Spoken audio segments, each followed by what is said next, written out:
ನಮಸ್ಕಾರ. 1 ಗಂಟೆಯ ಪ್ರಮುಖ ಸುದ್ದಿ. ಡಿಕೆ ಶಿವಕುಮಾರ್ ವಿರುದ್ಧದ ಅಕ್ರಮ ಹಣ ಸಾಗಣೆ ವಿಚಾರಣೆಗೆ ತಡೆಯೊಡ್ಡಲಾಗಿದೆ. ವಿಚಾರಣೆಗೆ ಸುಪ್ರೀಂ ಕೋರ್ಟ್ ತಡೆ ಕೊಟ್ಟಿದೆ. ಹೀಗಾಗಿ ಸುಪ್ರೀಂ ಕೋರ್ಟ್ನ ಆದೇಶ ಡಿಕೆ ಶಿವಕುಮಾರ್ಗೆ ಬಿಗ್ ರಿಲೀಫ್ ಅನ್ನು ಕೊಡ್ತಾ ಇದೆ. ಅಕ್ರಮ ಹಣ ಸಾಗಣೆ ವಿಚಾರಣೆಗೇನಿತ್ತು, ಆ ವಿಚಾರಣೆಗೆ ಈಗ ಸುಪ್ರೀಂ ಕೋರ್ಟ್ ತಡೆ ಕೊಟ್ಟ ಹಿನ್ನೆಲೆ ಸುಪ್ರೀಂ ಕೋರ್ಟ್ ಆದೇಶ ಡಿಕೆಶಿಗೆ ಬಿಗ್ ರಿಲೀಫ್ ಕೊಡ್ತಾ ಇದೆ. ಡಿಸಿಎಂ ಡಿಕೆ ಶಿವಕುಮಾರ್ಗೆ ಬಿಗ್ ರಿಲೀಫ್. ಡಿಕೆ ಶಿವಕುಮಾರ್ ವಿರುದ್ಧದ ಅಕ್ರಮ ಹಣ ಸಾಗಣೆ ಕೇಸೇನು, ಆ ಕೇಸ್ನ ವಿಚಾರಣೆಗೆ ತಡೆ ಕೊಟ್ಟಿದೆ ಸುಪ್ರೀಂ. ಹೈಕೋರ್ಟ್ ಆದೇಶಕ್ಕೆ ಸುಪ್ರೀಂ ಕೋರ್ಟ್ನಿಂದ ತಡೆ. ಇದು ಡಿಕೆ ಶಿವಕುಮಾರ್ಗೆ ಬಿಗ್ ರಿಲೀಫ್ ಕೊಡ್ತಾ ಇದೆ. ಈ ಪ್ರಕರಣವನ್ನೇ ರದ್ದು ಮಾಡಬೇಕು ಅಂತ ಹೇಳಿ ಹೈಕೋರ್ಟ್ ಅಲ್ಲಿ ಹಾಕಿದ್ದಂತಹ ಕೇಸ್ ಏನಿತ್ತು, ಅದಕ್ಕೆ ಹೈಕೋರ್ಟ್ ರದ್ದಿಗೆ ತಡೆ ಕೊಟ್ಟಿತ್ತು, ನಂತರ ವಿಚಾರಣೆಗೆ ಆದೇಶ ಕೊಟ್ಟಿತ್ತು. ಆದರೆ ಈಗ ಸುಪ್ರೀಂ ಕೋರ್ಟ್ ಈ ಪ್ರಕರಣದ ವಿಚಾರಣೆಗೆ ತಡೆ ಕೊಟ್ಟಿದೆ. ಸುಪ್ರೀಂ ಕೋರ್ಟ್ನ ಆದೇಶದಿಂದಾಗಿ ಡಿಕೆ ಶಿವಕುಮಾರ್ಗೆ ಬಿಗ್ ರಿಲೀಫ್ ಸಿಗ್ತಾ ಇದೆ.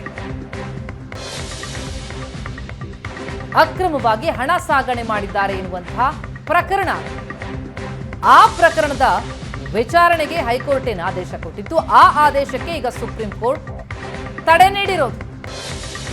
ಇದರಿಂದಾಗಿ ಡಿಸಿಎಂಗೆ ಬಿಗ್ ರಿಲೀಫ್ ಸಿಗ್ತಾ ಇದೆ.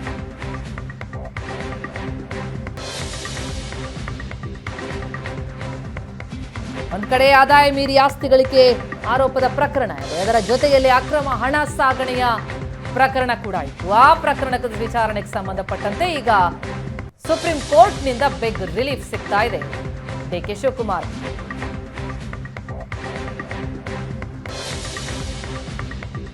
ಬಿಗ್ ರಿಲೀಫ್ ಡಿಕೆಶಿ ಪಾಲಿಗೆ. ಡಿಕೆಶಿ ವಿರುದ್ಧದ ಅಕ್ರಮ ಹಣ ಸಾಗಣೆ ಪ್ರಕರಣದ ವಿಚಾರಣೆಗೆ ಈಗ ಸುಪ್ರೀಂ ಕೋರ್ಟ್ನಿಂದ ತಡೆ ಸಿಗ್ತಾ ಇರೋದು. ನ್ಯಾಯಮೂರ್ತಿ ಸೂರ್ಯಕಾಂತ್ ನೇತೃತ್ವದ ಪೀಠದಿಂದ ಈ ಮಹತ್ವದ ಆದೇಶ. ಬರಲಿರುವ ಲೋಕಸಭಾ ಎಲೆಕ್ಷನ್ ಸಮಯದಲ್ಲಿ ಬಿಗ್ ರಿಲೀಫ್ ಸಿಗ್ತಾ ಇದೆ ಡಿಕೆ ಶಿವಕುಮಾರ್. ಹೈಕೋರ್ಟ್ ಕೊಟ್ಟಂತಹ ಆದೇಶಕ್ಕೆ ತಡೆ ನೀಡಿದೆ. ಡಿಕೆ ಶಿವಕುಮಾರ್ ಅವರ ದೆಹಲಿ ನಿವಾಸದ ಮೇಲೇನು ಇಡಿ ದಾಳಿ ನಡೆಸಿತ್ತು.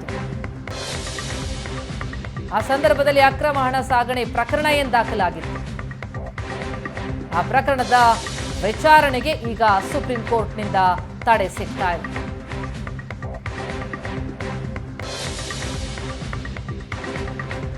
ಈಗ ಬರ್ತಾ ಇರುವಂತಹ ಮತ್ತಷ್ಟು ಕ್ಲಾರಿಟಿ ಅಂತಂದ್ರೆ, ಈ ವಜಾಗೊಳಿಸಿದ ಈ ಪ್ರಕರಣವನ್ನ ಸುಪ್ರೀಂ ಕೋರ್ಟ್. ಪ್ರಕರಣದ ರದ್ದು ಕೋರಿ ಏನು ಕೋರ್ಟ್ ಮೊರೆ ಹೋಗಿದ್ರು ಡಿಕೆಶಿ.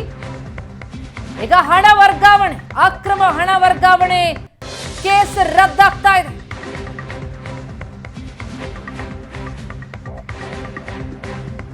ವಿಚಾರಣೆಗೆ ತಡೆ ಅಷ್ಟೇ ಅಲ್ಲ, ಕೇಸೇ ರದ್ದು. ಹೈಕೋರ್ಟ್ ಕೊಟ್ಟಂತಹ ಆದೇಶಕ್ಕೆ ತಡೆ ಕೊಟ್ಟ ಸುಪ್ರೀಂ ಕೇಸನ್ನ ರದ್ದುಗೊಳಿಸ್ತಾ ಇದೆ. ನ್ಯಾಯಮೂರ್ತಿ ಸೂರ್ಯಕಾಂತ್ ನೇತೃತ್ವದ ಪೀಠದಿಂದ ಈ ಆದೇಶ. 2018ರ ಅಕ್ರಮ ಹಣ ವರ್ಗಾವಣೆ ಕೇಸ್ ಏನಿತ್ತು, ಆ ಕೇಸ್ನಲ್ಲಿ ಈಗ ಭಾರಿ ಬಿಗ್ ರಿಲೀಫ್ ಸಿಗ್ತಾ ಇದೆ ಡಿಕೆ ಶಿವಕುಮಾರ್ಗೆ. ಡಿಕೆಶಿ ವಿರುದ್ಧದ ಇಡಿ ವಿಚಾರಣೆ ರದ್ದು. ಇದೇ ಕೇಸ್ನಲ್ಲೇ ಡಿಕೆ ಶಿವಕುಮಾರ್ ಜೈಲು ಪಾಲಾಗಿದ್ರು. ಈಗ ಈ ಕೇಸ್ ರದ್ದಾಗ್ತಾ ಇದೆ ಸುಪ್ರೀಂ ಕೋರ್ಟ್ನಿಂದ. ಹೀಗಾಗಿ ನಿರಾಳರಾಗ್ತಾ ಇದ್ದಾರೆ ಡಿಕೆ ಶಿವಕುಮಾರ್. ಲೋಕಸಭಾ ಎಲೆಕ್ಷನ್ ಸಮಯದಲ್ಲೇ ಸಿಗ್ತಾ ಇರುವಂತಹ ಬಿಗ್ ರಿಲೀಫ್ ಇದು. ಡಿಕೆ ಶಿವಕುಮಾರ್ ಅವರ ದೆಹಲಿ ನಿವಾಸದ ಮೇಲೇನು ಇಡಿ ಅಧಿಕಾರಿಗಳ ದಾಳಿ ನಡೆಸಿದ್ರು. ಸಿಕ್ಕ ಹಣದ ವಿಚಾರಕ್ಕೆ ಸಂಬಂಧಪಟ್ಟಂತೆ ಅಕ್ರಮ ಹಣ ವರ್ಗಾವಣೆಯ ಕೇಸೇನು ದಾಖಲಾಗಿತ್ತು. ವಿಸ್ತೃತವಾದಂತಹ ವಿಚಾರಣೆ ನಡೆದಿತ್ತು. ಈಗ ಆ ಕೇಸ್ನ ರದ್ದುಗೊಳಿಸ್ತಾ ಇದೆ ಸುಪ್ರೀಂ ಕೋರ್ಟ್. ಅಕ್ರಮ ಹಣ ವರ್ಗಾವಣೆ ಕೇಸ್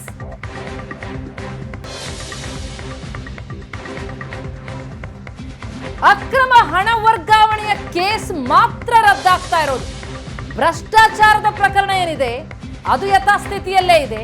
ಇದು ಕೇವಲ ಹಣ ವರ್ಗಾವಣೆಯ ವಿಚಾರಕ್ಕೆ ಸಂಬಂಧಪಟ್ಟಂತೆ ಅಕ್ರಮವಾಗಿ ಹಣ ವರ್ಗಾವಣೆ ವಿಚಾರಣೆ ಏನಿತ್ತು, ಆ ಕೇಸ್ ಏನಿತ್ತು, ಆ ಪ್ರಕರಣದಲ್ಲಿ ಈಗ ರಿಲೀಫ್ ಸಿಗ್ತಾ ಇದೆ ಸುಪ್ರೀಂ ಕೋರ್ಟ್ನಿಂದ ಡಿಸಿಎಂ ಡಿಕೆ ಶಿವಕುಮಾರ್ಗೆ. ಅಕ್ರಮ ಹಣ ವರ್ಗಾವಣೆ ಕೇಸ್ ಸುಪ್ರೀಂ ಕೋರ್ಟ್ನಿಂದ ರದ್ದು. ಡಿಕೆ ಶಿವಕುಮಾರ್ ವಿರುದ್ಧದ ಅಕ್ರಮ ಹಣ ವರ್ಗಾವಣೆ ಕೇಸ್ ಏನಿತ್ತು ಆ ಕೇಸ್ ಈಗ ರದ್ದುಗೊಳಿಸಿ ಸುಪ್ರೀಂ ಕೋರ್ಟ್ ಬಿಗ್ ರಿಲೀಫ್ ಕೊಡ್ತಾ ಇದೆ ಡಿಕೆ ಶಿವಕುಮಾರ್ಗೆ. ಭ್ರಷ್ಟಾಚಾರದ ಪ್ರಕರಣ ಹಾಗೆ ಇದೆ. ಇದು ಕೇವಲ ಅಕ್ರಮ ಹಣ ವರ್ಗಾವಣೆ ವಿಚಾರಕ್ಕೆ ಸಂಬಂಧಪಟ್ಟಂತೆ ದಾಖಲಾದಂತಹ ಪ್ರಕರಣ ಏನಿತ್ತು ಆ ಕೇಸ್ನಲ್ಲಿ ಕೋರ್ಟ್ನಿಂದ ಬಿಗ್ ರಿಲೀಫ್ ಸಿಗ್ತಾ ಇದೆ ಡಿಕೆ ಶಿವಕುಮಾರ್ಗೆ. ಇಡಿ ಪ್ರಕರಣ ರದ್ದಾಗ್ತಾ ಇದೆ. ಇಡಿ ವಿಚಾರಣೆಯನ್ನೇ ರದ್ದು ಮಾಡಿದೆ ಸುಪ್ರೀಂ ಕೋರ್ಟ್. ಸುಪ್ರೀಂ ಆದೇಶದಿಂದಾಗಿ ಬಿಗ್ ರಿಲೀಫ್ ಸಿಗ್ತಾ ಇದೆ. 2018ರಲ್ಲಾದಂತಹ ಹಣ ವರ್ಗಾವಣೆ ಕೇಸ್ ಏನಿತ್ತು, ಅಕ್ರಮವಾಗಿ ಹಣ ವರ್ಗಾವಣೆ ಮಾಡಿರುವಂತಹ ಕೇಸ್, ಆ ಪ್ರಕರಣದಲ್ಲಿ ಜೈಲ್ ಪಾಲಾಗಿದ್ರು ಡಿಕೆ ಶಿವಕುಮಾರ್. ಈಗ ಆ ಕೇಸೇ ರದ್ದಾಗಿರೋದ್ರಿಂದ ಲೋಕಸಭಾ ಚುನಾವಣೆಯ ಹೊಸ್ತಿಲಲ್ಲಿ ಡಿಕೆಶಿಗೆ ಒಂದು ಬಿಗ್ ರಿಲೀಫ್ ಸಿಕ್ಕಂತಾಗಿದೆ.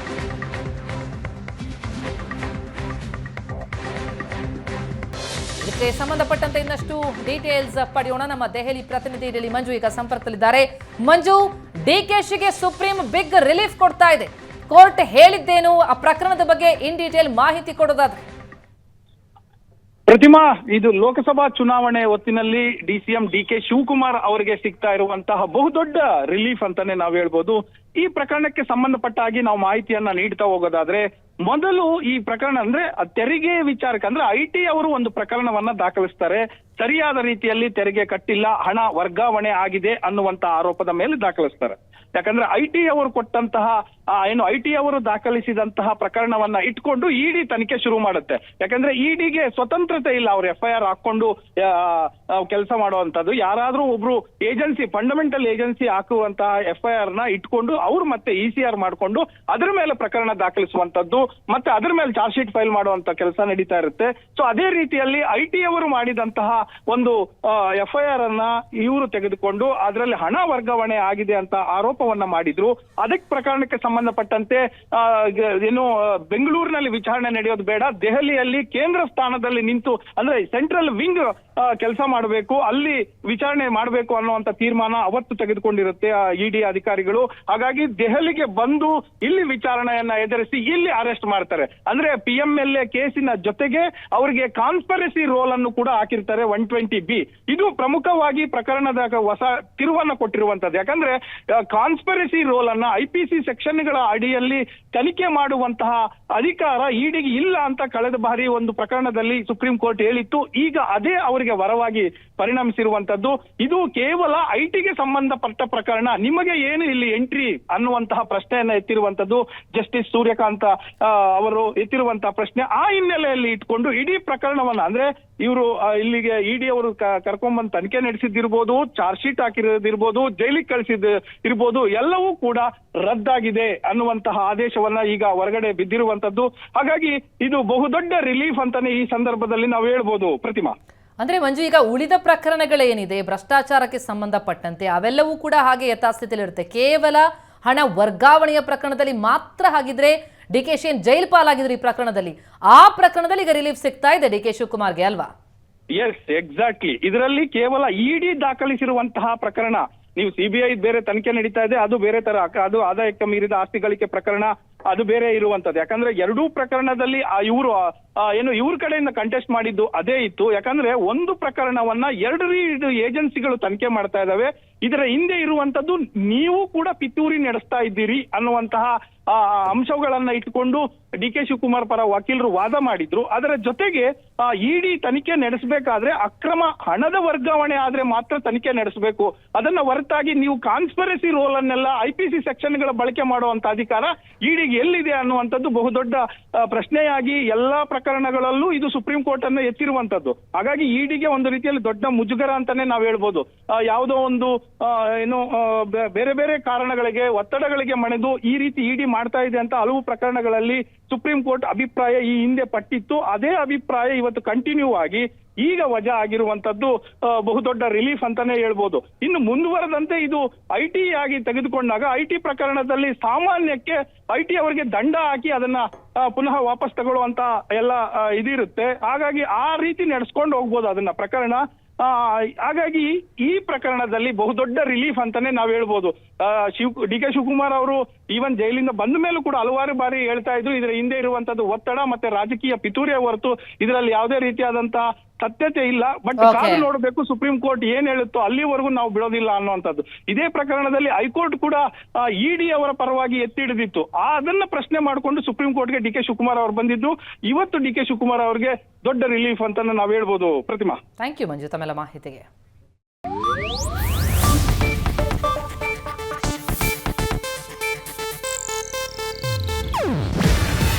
ಇದು ಏಷ್ಯಾನೆಟ್ ನ್ಯೂಸ್ ನೆಟ್ವರ್ಕ್ ಪ್ರಸ್ತುತಿ. ನೀವು ನೋಡ್ತಿದ್ದೀರಾ ಏಷ್ಯಾನೆಟ್ ಸುವರ್ಣ ನ್ಯೂಸ್.